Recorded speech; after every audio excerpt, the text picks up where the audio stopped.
Tristan with Nerdette's NewsStand, and today the New York Times did a really good interview with Walter Hamada. And Walter Hamada, if you do not know, runs DC Films. He is the president. He does a lot of the planning and kind of scoping of things, and he gave us quite a good idea at what we can expect from the future of Warner Brothers when it comes to their DC IPs. Now, a lot of it is really good news, and a lot of it is not only really good news for the big screen, but also for HBO Max, and that's kind of what I love about this whole idea of the spin-off shows. But if you are new to the channel, make sure you hit that subscribe button, leave me a comment down below, let me know which one of these projects you would be interested in. I don't have a whole lot of specifics, but I'm going to go a little bit into theory territory because I think there is huge potential using these IPs to really center in on what Marvel has already done. Now, what they want to do moving forward is to have quite a bit of not only films, but original content for HBO Max, starting with the year 2020. Now, in 2021, we will be getting Suicide Squad and a lot of other films on the HBO Max service because of the beer bug, but we are also expecting stuff to start in production, like Wonder Woman 3 has been fast-tracked, Aquaman 2, stuff like this, Black Adam also. We're not going to even touch that subject right now, but what they are planning to do is to have 4 films a year going forward, starting next year.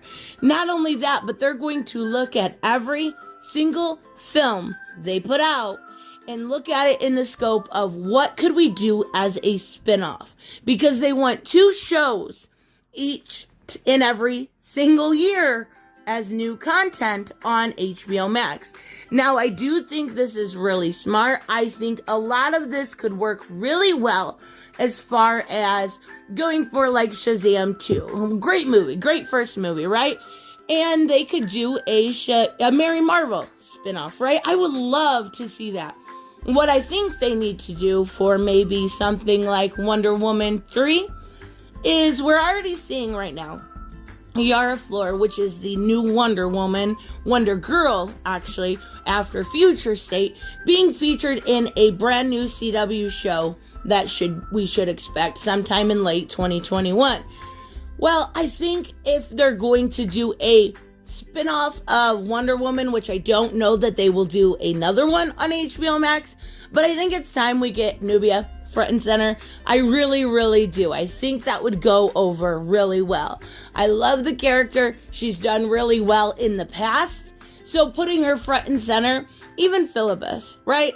Some sort of Amazon. Artemis would be a great one, but I think they'll probably save the Artemis character for something maybe tied into Red Hood or the Outlaws in general. Now, there is 2 that they specifically mentioned that would be HBO Max Originals.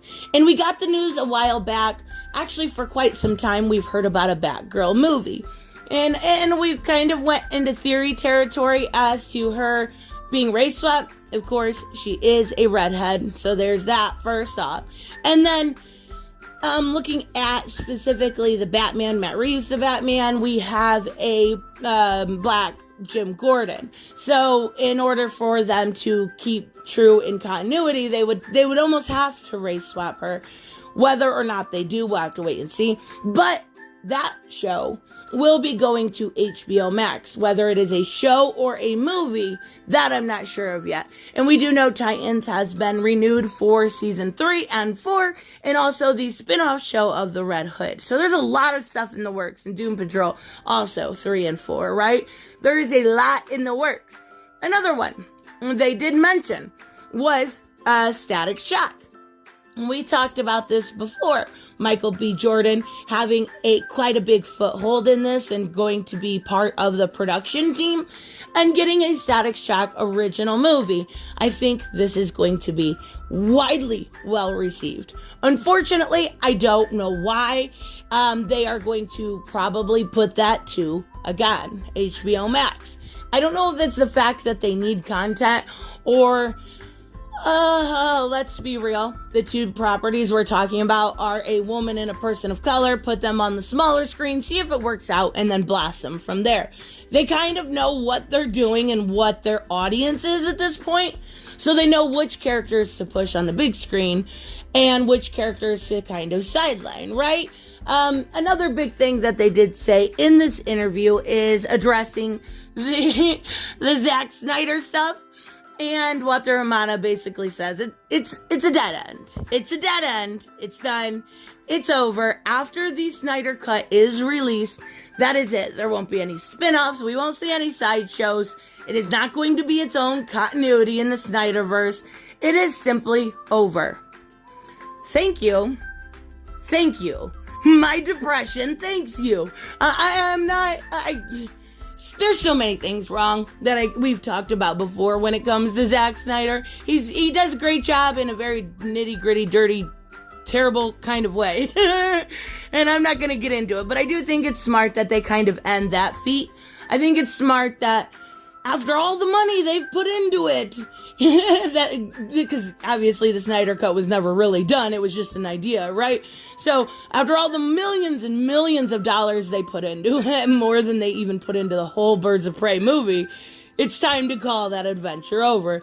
I will be watching it, but yeah, I can't wait for a hopeful Superman. So as far as Suicide Squad goes, we know this one has its own spinoff for Peacemaker. I'm hoping John Cena does a good job with it. I actually think he will. He fits the character. The character all of a sudden became cool in the last 20 minutes, I guess. And I think he'll do a good job with it. I think it's smart to bring in some of the other characters.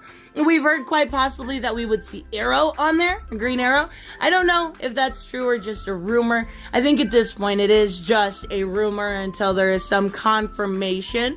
But there is a lot that could really, really work. We also have, when it comes to the Batman coming up, the spin-off of Gotham Police Department. Now, this is going to be what the original Gotham show was supposed to be, right? And that show was great. Don't get me wrong. I absolutely love Gotham. I love that show. Down to the very goofy details. I love it. But it was supposed to be a crime cop drama, right? Based around Jim Gordon, based around the GCPD, Harvey and stuff, Harvey Bullock, and kind of introduced very, very, very far away things from Bruce. And they really did end up including Bruce, and then we got Selena, and we got that romance, and we got, just kind of a lot of convolution that we didn't need within that show. And this is going to take a step back and actually be that Gotham Police Department only kind of drama. I really like the ideas that they're coming up with, and I think it's really smart to use these as stepping off points. We also have the Green Lantern show. I am excited for. I don't know at this point what to make of that. It does feel like it's playing the identity politics game, but I don't want to be too judgmental to begin with. I just hope we get a really, really, really, really good Jessica, because I love Jessica Cruz, and I hope they give and do her justice. So this interview is good. I'll put it in the pinned comment. It's from the New York Times. We are getting so much more information about moving forward and how they are actually going to compete with the mass amount of stuff Disney announced, whether it was stuff on their streaming platform or actual movies. DC needs to be able to compete. And that's finally what we're seeing. We're finally seeing them step up to the plate and actually swing the bat. I just hope they don't strike out. So, anyways, let me know, of course, what you guys think about this. Which one of these different types of spin-off shows or even main shows you would like to see. I will see you guys in the next one. Bye-bye. Hey guys, I want to give a huge shout out to my Patreon and subscribe stars. You guys literally make this channel possible. Huge thank you to Cage the Mick, Robert Mick Twiz, Black Knight Fool, Brucey, Chris Z, David L, David Rafford, Jeffrey Allen Carnes, Mighty Balls, Mike Buckner, Maizen Barbosa, Ruskar, Ryan Decker, Robert Hoffman, and Doc Holliday. You guys are absolutely amazing, and thank you so much for all your support. Don't forget on the way out to like as always if you enjoy the content and hit subscribe. And I will see you in the next one. Bye-bye.